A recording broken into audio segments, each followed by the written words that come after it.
어, 최근에 우리 교회에서 우리 침례 교단 은혜재단이라는 기관이 있어요. 그게 뭐냐면 우리 교단에 3,500개 교회가 있는데 은퇴를 하시면서 노후의 대책이 전혀 없는 목회자들이 거의 3분의 2 정도가 그래요. 그래서 어떤 목사님이 정말 이래서는 안 되겠다. 그래서 우리 교단의 교회들이 좀씩 이렇게 헌금을 하고 해서 은퇴한 후에 많지도 않아요. 한 달에 한 20만 원 정도 이렇게 좀 나눠줄 수 있는 기금을 마련하고 그 제도를 좀 만들어 봐야 되겠다 해서 만들어진 기관이 은혜재단이에요. 근데 그 은혜재단에 가입을 해야 되는데 처음 가입할 때 400만 원을 내야 돼요.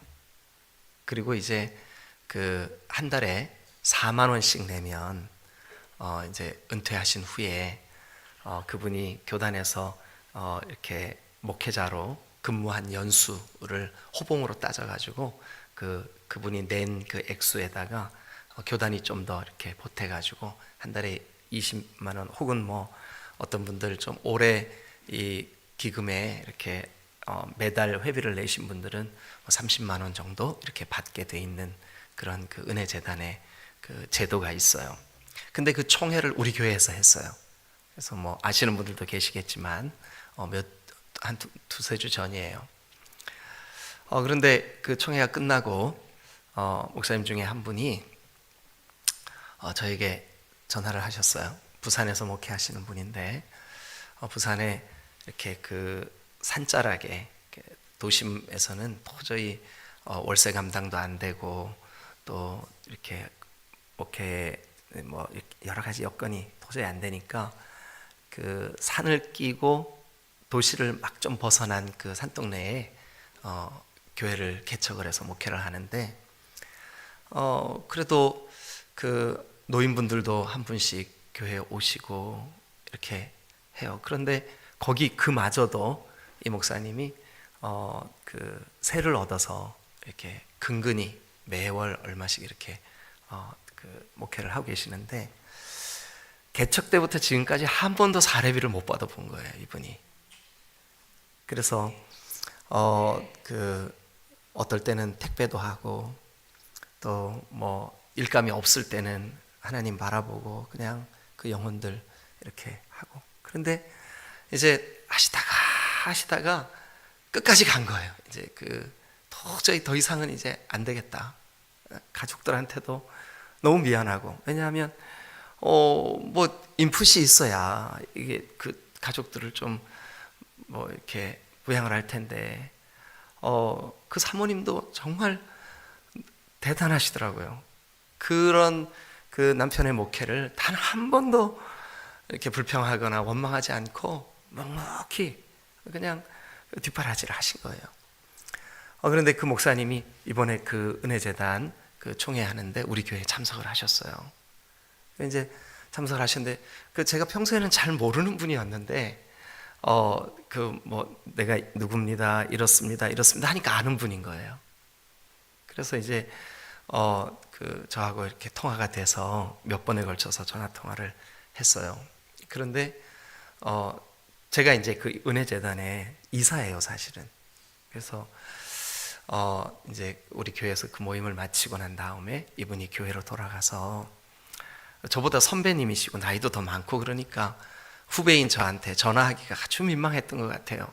어렵게 전화를 해서 쭈뼛쭈뼛 말씀을 하실라다 말고 그래서 말씀해 보시라고 이제 그랬더니, 목사님, 제가 처음 이 은혜재단 4년 전인데 처음 은혜재단 가입할 때 냈던 첫 회비 400만 원을 좀 돌려받고 싶습니다. 그래, 왜요? 그랬더니 성도들이 이제 몇 사람 안 남아서 그 성도들 때문에 정말 내가 목회를 내려놓을 수도 없고 그 성도들 다 돌아가셔서 천국 보내실 때까지 내가 목회를 해야 되겠다 이렇게 생각하니까 너무 힘들어서 그거라도 받아야 이제 나가던 월세도 밀린 거 좀 채우고 이렇게 할 것 같아서 고민하다가 제가 그 얘기를 합니다. 그랬어요. 그래서 이제 저도 고민이 되잖아요.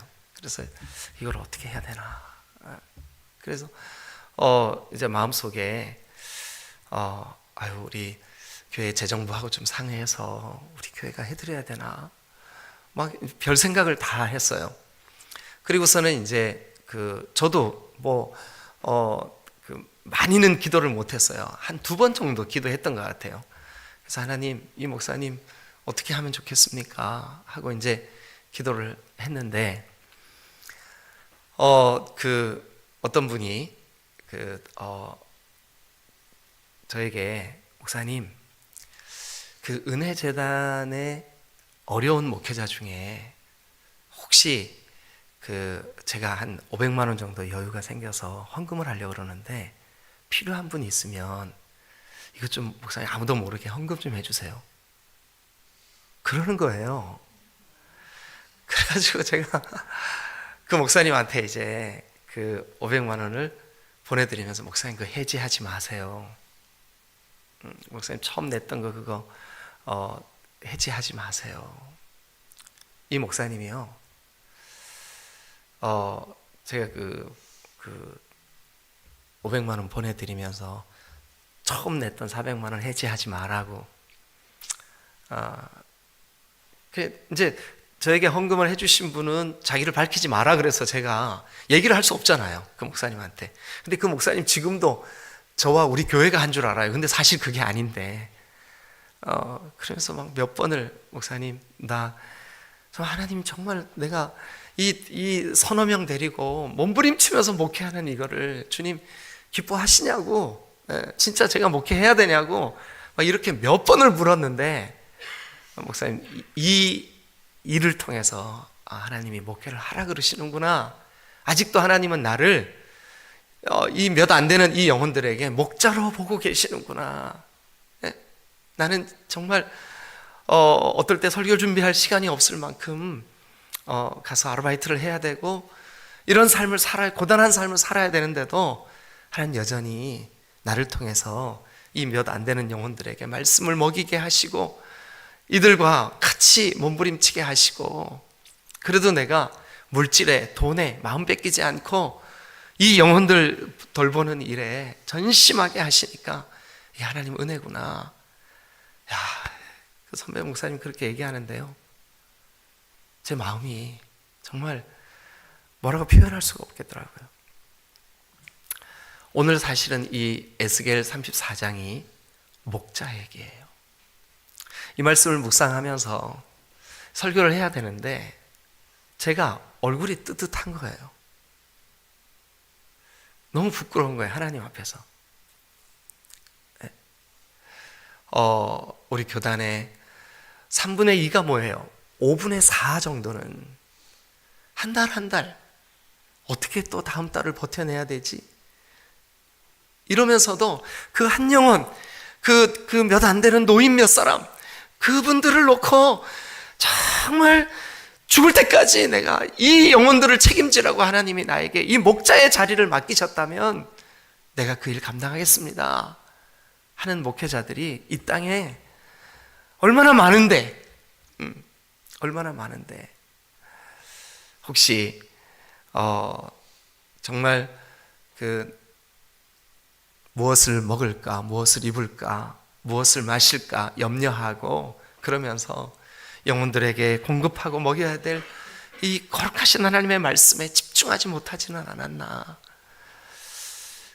그런 생각이 좀 많이 들더라고요. 오늘 여러분 안타깝지만 에스겔이 이 예언의 말씀을 선포하는 그 시대에 목자가 없었어요.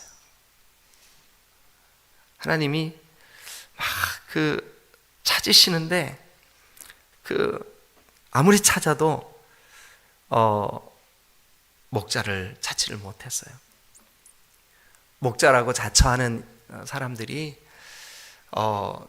그 돈에 관심을 가지고 또 그 양들을 막 그냥 여기 오늘 성경에 보니까 막 포악으로 압제했다고 그렇게 정말 안타까운. 그래서 그 유다의 멸망의 이유 중에 하나가 목자가 없어서. 예? 그 목자가 없어서. 그래서 오늘 우리가 이 34장을 함께 살펴보면서 우리 이 새벽에 오신 여러분, 이 시대의 목자들을 위해서 좀 기도하십시다. 그리고 우리의 참 목자이신 예수 그리스도, 이 본문도 그래요. 결과적으로 우리의 참 목자이신 예수 그리스도 얘기해 주고 있어요. 이게 우리의 소망이에요. 그리고 우리가 방금 불렀던 찬송도 양을 위해 생명 바친 목자 예수님 얘기예요. 그런데 오늘 이 아침에 그 에스겔 시대에 목자들의 모습이 어땠는가, 그 모습 때문에 우리 하나님이 얼마나 실망하고 계시는가, 그리고 참 목자는 도대체 어떤 목자인가, 우리 그냥 이 성경을 그대로 한번 따라가 보겠습니다. 1절부터 여러분 우리 2절까지 한번 읽어보죠. 시작. 여호와의 말씀이 내게 임하여 이르시되 인자야 너는 이스라엘 목자들에게 예언하라. 그들 곧 목자들에게 예언하여 이르기를 주 여호와께서 이같이 말씀하시되 자기만 먹는 이스라엘 목자들은 화 있을진저 목자들이 양떼를 먹이는 것이 마땅하지 아니하냐. 여러분 불과 우리 바로 위 세대들이, 우리의 선배들이 목회를 할 때만 해도 정말 참 목자와 거짓 목자를 이렇게 가늠하는 경계선이 목회자가 돈에 관심을 가지고 나는 사례가 너무 작다, 나는 뭐가 모자란다, 뭐 어떻다, 이러면 전부 다 가짜라고 생각을 했어요. 근데 어떻게 된 영문인지 오늘날은 너무나 많은 사람들이 그러고 앉았어요. 참 이게 안타까운 일이에요. 그런데 하나님께서 여기 오늘 2절에 이렇게 했어요. 자기만 먹는 이스라엘 목자들, 그들은 화 있을진저.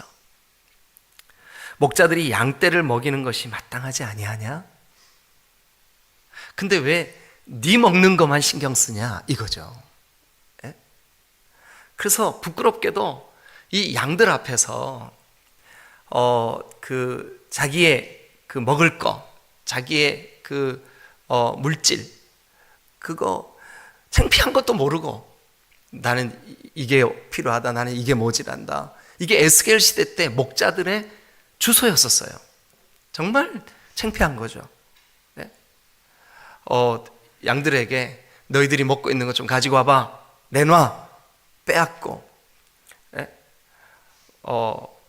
정말 어떻게 그럴 수가 있을까 싶지만 에스겔 시대에는 그랬어요. 그런데 3절 한번 읽어보세요. 3절. 자, 다 같이 시작. 너희가 살찐 양을 잡아 그 기름을 먹으며 그 털을 입되 양떼는 먹이지 아니하는도다. 그러니까 양떼가 지금 뭐를 먹고 있냐, 양떼의 형편이 어떠냐, 도대체 이게 어떻게 지금 되돌아가고 있는 거냐, 거기는 안 살펴. 오직 이 사꾼 목자, 거짓 목자, 이 에스겔 시대의 목자, 이 사람들의 관심은 2절에 있는 대로 자기 먹는 일에만 신경을 쓰고 관심을 가져요. 오늘날도 목회자들 가운데 성도들에게 정말 창피함이 없는, 그래서 그런 목회자들이 있어요. 그런데 저도 이게 목회자에 관한 말씀을 이렇게 전하면서 이게 어제는 이거 내일 이거 어떻게 설교하지? 이거 묵상하면서 진짜 힘들었어요. 근데 본문이 그렇게 말씀하고 있으니까 이거 안 할 수는 없고, 저도 창피하고, 그래서 저 자신에게 물었어요.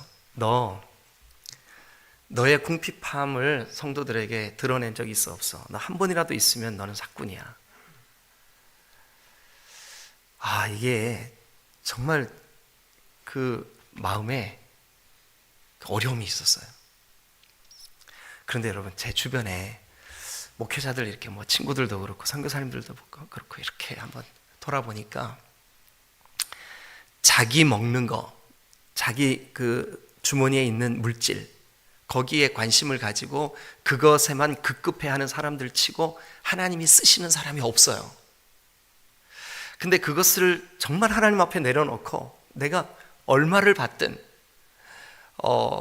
교회에서 사례를 얼마를 받든 그것은 성도들이 결정할 문제니까 맡기고 하나님의 뜻에 맡기고 정말 전투적으로 사는 목회자들 치고 하나님이 공급하지 않는 목회자를 본 일이 없어요.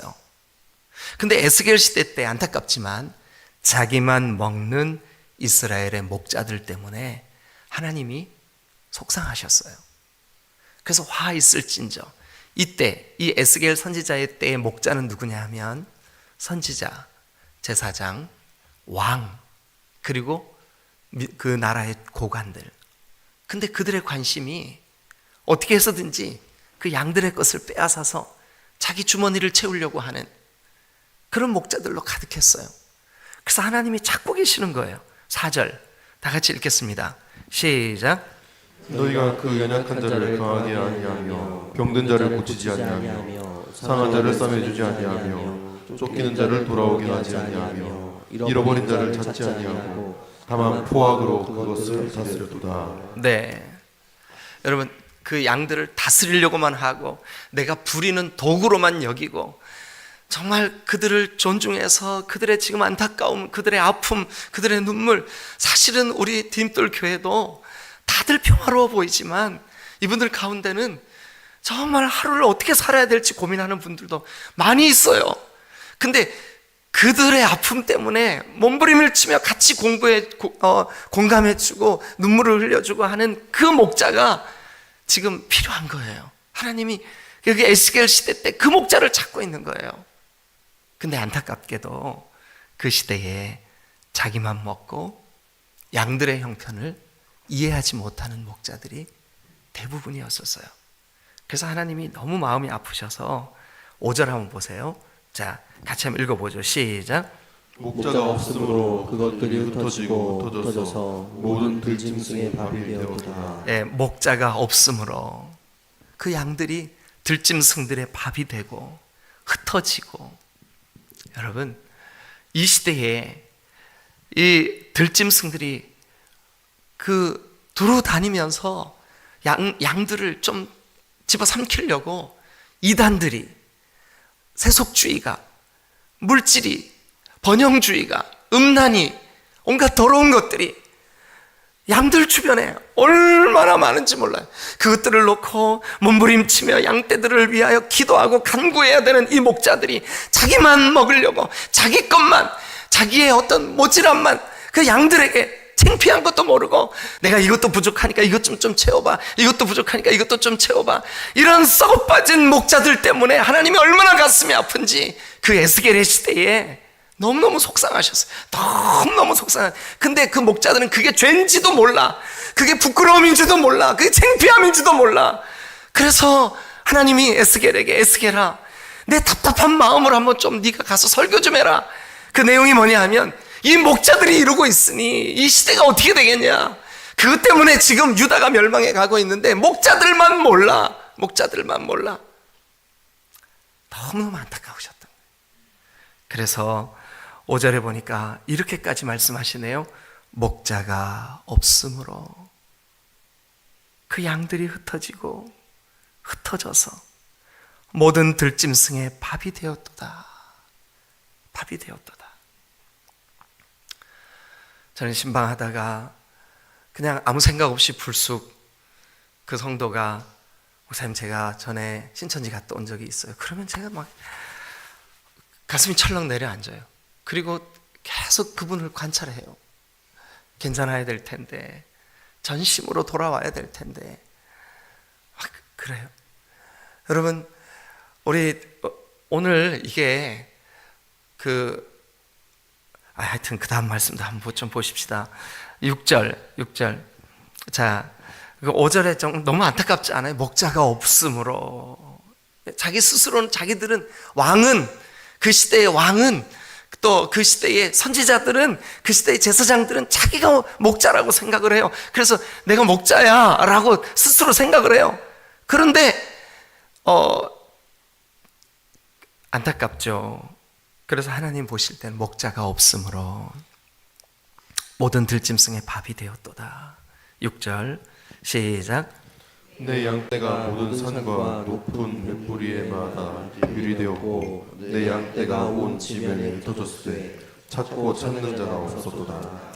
유리되었고 흩어졌으되, 유리되었고 흩어졌으되, 이게 좀 느낌이 어떠냐 하면 우리 주님의 아픈 마음이 그려지고 있는 것 같은 그런 느낌이 들어요.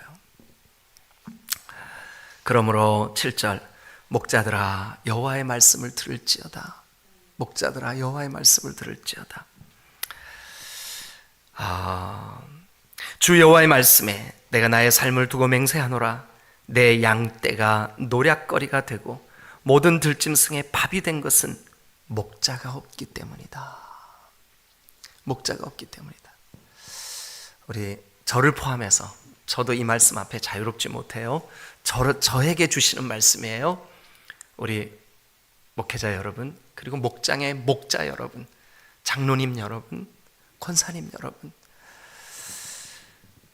여러분들을 직분을 맡기시고 세우신 것은 네가 좀 목자가 되어다오. 근데 에스겔의 시대에는 하나님이 아무리 찾아도 여기 지금 그 8절 중간에 목자가 없기 때문이다. 목자가 없기 때문이다. 내 양떼가 노략거리가 되고 모든 들짐승의 밥이 된 것은 목자가 없기 때문이야. 내 목자들이 내 양을 찾지 않고 자기만 먹고 자기 쓸 것만 관심을 가지고 자기가 얼마나 풍요를 누리고 있는지도 모르고 나 모질한다고 이런 썩어빠진 목자들 때문에 그 시대가 병들었고, 그런 썩어빠진 목자들 때문에 하나님의 진노가 임하였고, 하나님이 이렇게 말씀하세요. 목자를 찾고 있어. 근데 목자가 없어. 이렇게 말씀하고 계시는 거예요. 그러므로 너희 목자들아, 9절입니다. 여호와의 말씀을 들을지어다. 10절, 주 여호와께서 이같이 말씀하시되 내가 목자들을 대적하여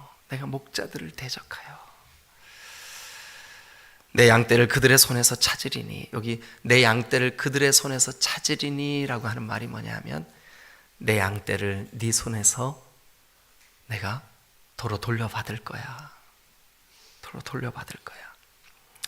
목자들이 양을 먹이지 못할 뿐만 아니라 양을 먹일 자격이 없는 거예요. 그래서 맡길 수가 없다는 거예요. 그래서 뺏겠다는 거예요. 목자 여러분, 목원들을 돌볼 때 어떨 때 정말 힘들 때 있죠. 그렇지만 목자로서 목원들의 영혼을 위하여 우리 조금만 더 힘을 내십시다. 그리고 주님, 나에게 한 번만 더 목자의 심정을 허락하여 주옵소서. 자, 이제 좀 제가 너무 시간을 많이 끌었는데 11절 봅니다. 주 여호와께서 이같이 말씀하셨느니라. 나 곧 내가 내 양을 찾고 찾으리라. 그러니까 내가 직접 내 양을 이제는 먹일 거야. 근데 어떤 방법으로요? 12절 다 같이 읽어주세요. 시작. 목자가 양 가운데 있는 날에 양이 흩어졌으면 그 때를 찾는 것 같이 내가 내 양을 찾아서 그리고 캄캄한 날에 그 흩어진 모든 곳에서 그것들을 건져낼지라. 이제 여기에 내가 내 양을 찾아서, 이거는 하나님이 직접 내가 내 양을 찾을 거야. 내가 내 양을 책임질 거야. 내가 내 양을 먹일 거야. 왜냐하면 목자들에게 맡겨봤는데 그게 안 되는 거예요. 목자가 지 먹을 것만 관심을 갖는 거예요. 그리고 양들에게 자기의 궁핍함만 가서 얘기를 하는 거예요. 막 여기저기 돌아다니면서 이 사람 저 사람에게 자기의 그 양들에게서 뺏을 만한 것들을 막 이리처럼 그를 찾으려고 하는 거예요. 그래서 하나님이 도저히 안 되겠으니까 내가 내 양을 찾을 거야. 그리고 내가 내 양을 먹일 거야.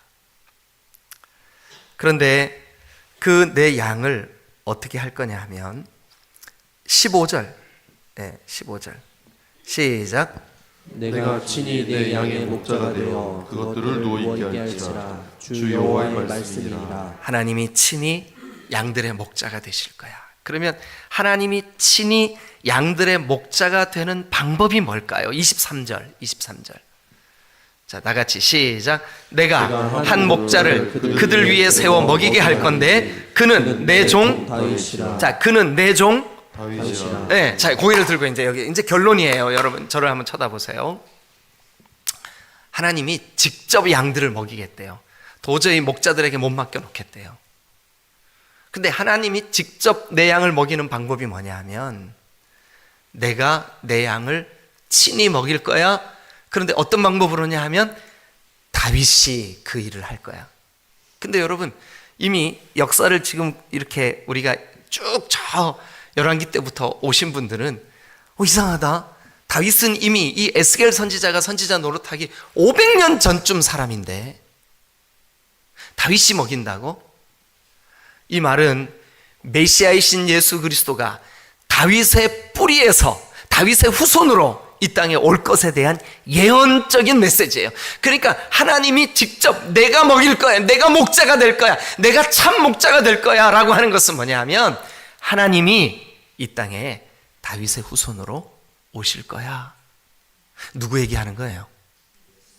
여러분 헷갈릴 필요 없어요. 우리가 구주로 믿고 있는 예수 그리스도를 의미하는 줄로 믿습니다.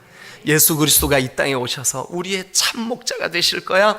그것이 바로 하나님이 직접 그 시대에 목자를 찾고 찾았으나 없어. 목자가 없어. 목자가 다 자기 관심, 자기 물질 어떻게 해서든지 좀 조금이라도 더 자기 걸로 만들어 보려고 하는 그런 썩어 빠진 목자들밖에 없어. 그래서 하나님이 안 되겠다. 내가 직접 내 양들을 먹일래. 그런데 그 방법이 뭐냐 하면 다윗의 후손 가운데 내가 내 목자를 세울 거야. 그게 바로 뭐냐 하면 자 23절 계속 봅니다. 내가 한 목자를 그들 위에 세워 먹이게 하리니 그는 내 종 다윗이라. 그가 그들을 먹이고 그들의 목자가 될지라. 그러면서 24절 나 여호와는 그들의 하나님이 되고 내 종 다윗은 그들 중에 왕이 되리라. 그래서 여러분 마태복음 2장은 유대인의 왕으로 나신 이가 어디 계시뇨 하고 동방 박사들이 와서 그 왕을 찾는 거예요. 이 에스겔 선지자가 예언한 다윗이 그들의 목자가 되리라 할 때 다윗은 이미 500년 전에 살다 죽은 사람인데 도대체 누가 그들의 목자가 될고 다윗의 뿌리, 다윗의 후손, 다윗의 자손으로 오신 예수 그리스도, 우리의 구세주 메시아, 그분이 오셔서 우리의 참 목자가 되시고 그분이 참 목자의 샘플이 되시고 직접 오늘도 여러분 제가 아무리 설교를 해도 제가 아니라 우리 주 예수 그리스도가 여러분들을 먹이실 줄로 믿으시길 축원합니다. 예수님이 우리의 참 목자십니다. 예수님이 나의 목자시고 여러분들의 목자시고 우리 디딤돌 교회의 목자시고 우리 모두의 목자가 되시는 줄로 믿으시길 축원합니다. 우리가 이제 오늘 거룩한 주일에 목자 여러분, 장로님 여러분, 권사님 여러분,